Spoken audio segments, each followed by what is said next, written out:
A Widower's First Year by John Crawford. Saturday, June 13, 2015. Entry number 6. For the wrestlers out there. I am pinned. Every square inch of my body is flush with the mat. There is no letting up with my opponent. It is steadfast in its pressure. Any visual entreaty on my part to let up a little is met with a numbing stare. Its mind penetrates mine, and I am helpless in deflecting the thoughts and emotions of suicide, depression, unfathomable hurt, and a lethargy that would defy any sedative to compete. My opponent is grief.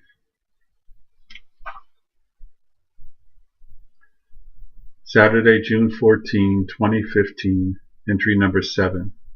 Mindful of my Betty. Sunday afternoon, 1 p.m. I've been up a few hours and not doing well. Eastern thought talks about mindfulness, and Betty and I talked about it being a good thing, but sometimes difficult to consistently embrace. I tell her now that I have no choice in the matter, and she is in my thoughts every minute of every day. I don't know how I made it to June 14, and I don't mean the alternative was dying. What I mean is my mind is still with Betty on her deathbed, and the thoughts of our lives together. I am mindful of all we meant to each other. The corporal me is doing everything I guess it's supposed to do. Cry, little or no appetite, knot in stomach, flush feeling in the chest, anxiety, headaches, lethargy, fear. The spiritual me is demanding answers, not to be had, and the little boy in me finds that unacceptable.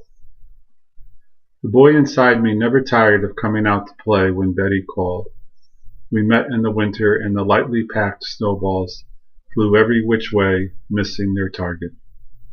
We knew love had found us when the child in us found the special, very special friend. When I found Betty, I connected again with my innocence, and now it is lost. It is 6:20 p.m., and I am going out for a coffee. Tuesday, June 16, 2015. Entry number 8. Turned on the heat. It is 10 p.m., Tuesday, June 16. I just got back from the senior center, library, and grocery store. I wanted to locate the senior center even though it was closed, but close to the library so I didn't go too far out of my way. Talked with Gail, Betty's friend of 50 years. She lives in Utah. I believe this was our third conversation since Betty passed into the spirit world, and Gail couldn't be more supportive. I know Betty loves her for that. Gail's heart is broken, and we are there for each other. Speaking of broken hearts, I again remind my siblings, oldest to youngest, Denise, Brian, Kevin, Pat, Karen, and Stephen, their families, and Betty's brother-in-law Zen, and first cousin Brian and his wife Pat, how much your love and support has and does mean to Betty and I. Beloved folks, I am not crazy. Last week, I turned the switch off on the thermostat. After all, it is June. Last night it got cold, and at 4:30 a.m. I awoke to the heat going on. The only way it could come on is the manual moving of the switch to the on position. I say no more. I now wonder if she did it more for the girls or me. Our girls being felines, Enya and Tammy. I suspect the girls.